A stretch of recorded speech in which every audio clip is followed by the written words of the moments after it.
시장이나 아트페어 현장에 다니면 이런 말을 가끔 들리기도 합니다. 저 그림 별론데 뭐 이런 말은 아니 저런 그림도 팔리나 이런 말을 간혹 하기도 합니다. 특히나 작품 하시는 분들이 이런 말씀을 더 많이 합니다. 좀 어색하긴 하지만 말입니다. 화가가 속으로 한다거나 아니면 친한 사람들끼리 하는 거는 충분히 이해가 갑니다. 왜 그러는가 하면요, 이런 분들은요, 화가님들은요, 자신의 작품이 세상에서 가장 훌륭해야만 하거든요. 그래야만 예술가로서의 활동을 할 수 있는 자긍심이 생깁니다. 자신의 작품이나 자신의 경향과 다른 것들은 작품도 아니다라고 생각하기도 합니다. 이런 지독한 자기애가 힘겨운 예술활동의 원동력이 되기도 합니다. 안녕하세요. 전국의 만평이님과 해외 동포 만평이님들께 땅 만평 사는 그날까지 미술시장의 새로운 패러다임을 구축해 나가고 있는 미술만평 243회차 박정수 인사드립니다. 날씨만큼이나 미술시장이 힘겨운 시기입니다. 요즘이야 정말 한 달에 서너 개씩 열리는 아트페어에 피로감이 엄청 밀려들기도 합니다. 너무 나이가 갈수록 아트페어가 많다가 보니까요, 경험치가 낮은 이들로 채워지기 시작합니다. 그러면서 점점 낮아지는 그 경험치, 이런 저런 아트페어를 보면서 곧 달라지겠지 하는 마음으로 오늘을 살아가고 있습니다. 그럼에도 불구하고 오늘 또 좋아요와 구독, 알림 중이라는 관심과 사랑 기대해 봅니다. 오늘은요, 예술이 아닌 미술도 아닌 기타의 이야기 두 번째 시간입니다. 충고와 지적질과 조언에 관해 이야기를 하고 있습니다. 말할 때요, 저 작품 별론데? 이런 말 상당히 조심할 필요가 있습니다. 그것이 충고이거나 지적질이거나 조언이거나 상관없이 말입니다. 제가 한참 된 것 같아요. 언젠가 제가 지원하고 있는 젊은 화가가 다른 갤러리에서 전시할 때가 있었습니다. 그래서 그 전시에 초대받아 가지고 갔었습니다. 그때 그쪽 갤러리와 저는 이미 알려진 상태이기 때문에 서로 후원하고 지원하는 이런 것이기 때문에 별 문제가 없었습니다만, 함께 동행한 어떤 화가님이 귓속말로 아주 조용히 그러더라고요. 야, 이 갤러리 주인 눈도 없나 봐. 이런 작품으로 전시라고 초대하는 말이야. 참 눈도 없어. 아유 세상에나. 아주 조용히 귓속말로 조심스럽게 말을 하더라고요. 아유, 그게 어떻게 됐냐고요? 그 화가님 어쩌다 만나면 지금도 어색하게 인사합니다. 물론 제가 연락하기가 좀 어색해서 연락하지는 않습니다. 제가 뒤끝이 있기는 합니다만, 그것보다는 예술가로서 상대에 대한 존중은 상당히 중요하다고 생각합니다.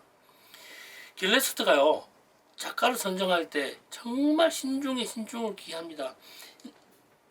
여러 번 곱씹어보면서 지금보단 더 나은 미래가 확실하고 믿을 때 실천에 옮깁니다. 지금이 중요한 것이 아니라 추후 발전할 수 있는 미래를 기대하기 때문입니다. 그건 여기다 놓고 별로라고 그러면요, 제 얼굴 뭐가 됩니까? 아유 쪽팔려, 혼났습니다. 그래도 좀 많이 어색하긴 합니다만 모른 척하고 지나갔습니다. 그래 되게 조심해야 될 부분이거든요. 여러 가지 있습니다. 지금 중요한 게 아니죠. 다 지나가는. 이런 말도 있습니다. 지금 그 말을 했던 어떤 화가님이 이 방송을 듣고 계실지 모르겠습니다. 아직 인지도가 낮은 화가를 초대할 때 저는 전시 일정을 최선 다해서 빨리 잡습니다. 경우에 따라서는 한 달, 두 달 이런 남짓해가지고 사진을 잡습니다.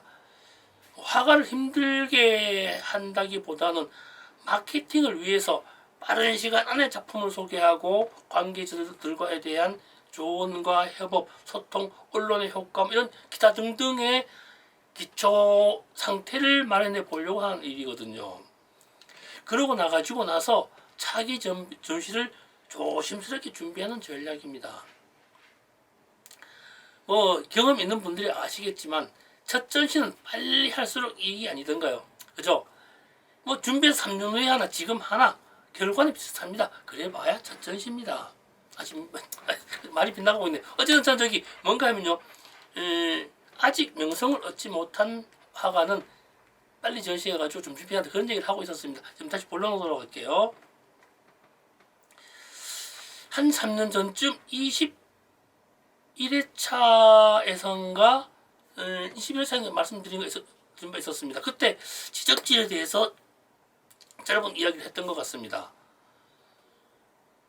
오늘은 충고에 대해서, 충고와 지적질, 미술계에서 이런 부분 이야기하고 있는데요. 충고라는 말은 남의 결함이나 잘못을 진심으로 타이르는 것을 말합니다. 아직의 충자의 충자는요, 마음심, 가운데 충자의 마음심 밑에 붙어 있죠. 그런데 이거는 뭔가 하면요, 중심이라는 말은 객관이라는 말과 비슷합니다. 객관적 입장에서 논지를 모아서 말하라는 말입니다. 자기 중심적이 되어서는 안 된다는 거죠. 내가 중심적이 되어서 그 이야기를 하게 되면 지적질이 됩니다. 지적질이라는 거 말입니다. 손가락 G자를 쓰고 있죠, 한자예요. 손가락으로 콕 찍어서 허물을 드러내어서 폭로하는 것을 말합니다. 잘못은 나중에 따지더라도 지금 지적하고 보죠. 그게 지적질입니다. 그러니까 예술계에서의 지적질과 충고에 대한 이야기는 조심해야 된다고 이야기를 하는 것이죠. 예술가가 다른 예술가의 작품을 보고 충고한다고 몇 마디 하는 것은 그건 약간의 허물이 아니라 큰 사고를 칠 개연성이 큽니다. 예술가가 다른 예술가에게 너 왜 그렇게 살아? 라고 하는가 하고요, 예술가가 다른 예술가의 작품을 보고 너 작품 왜 이래? 라고 하는 것은 하늘과 땅 차이입니다. 너 왜 이렇게 사는 것은요, 충고와 조언으로 받아들일 수 있지만요, 작품은요, 그 화가의 생명과 비슷합니다. 그 화가의 자존이죠. 거기에 대해서는 함부로 하지 말라는 뜻입니다. 사람이 사는 방식은 예술가나 일반이나 비슷합니다. 거기서 거기입니다. 보편적 공통점이 나올 수 있습니다. 어떻게든 말하면 됩니다. 그런데 예술작품은 그렇지 않거든요. 늘 독자적이고 독립적입니다. 그래서 하나밖에 없는 창작이라고 이야기까지 하잖아요. 독자적이고 독립적이고 창의적인데 여기에 뭘 비교해가지고 충고와 지적을 한단 말입니까? 조언을 한단 말입니까? 그죠? 예술 작품은요, 충고의 대상이나 지적질 대상이 아니죠. 근데 때문에요, 독자적이고 독립적이기 때문에 쓸 수 있는 말이 없죠. 함부로 이렇게 말할 수 있는 사람도 없다는 것과 비슷합니다. 예술가와 예술가의 차이점 이야기하고 있습니다. 충고와 지적질보다 함께 도움을 주다라는 의미를 지닌 조언이라는 말도 있습니다. 조언이란 말은 여기에 쓰이는 조자가요, 함께 뜻을 세우다라는 의미를 품고 있습니다. 흠을 잡는 것이 아니라 좋은 점을 더 좋게 하자는 것입니다.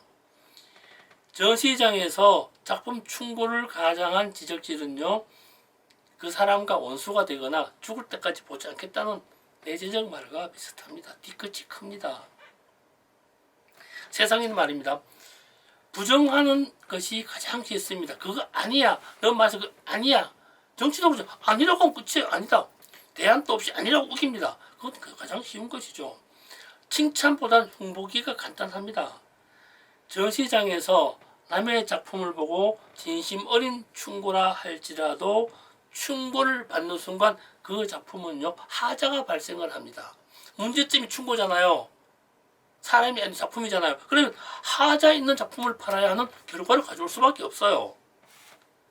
다시 끝으로 말씀드립니다만, 개인전이나 아트페어에서 보여지는 작품에 대해서는 절대로 하지 말아야 될 것이 충고와 조언입니다. 예술가와 있어는 다릅니다. 하자를 만들지 않아야 하죠. 충고와 지적질은요, 작업실에서 은밀하게 하여야 합니다. 작품과 예술가는 별개입니다. 예술가에 대한 충고와 조언은 좋을지라도 예술작품은 서로가 서로에게 존중하는 시스템이 만들어져야 할 것 같습니다. 좋은 하루 보내시기 바랍니다.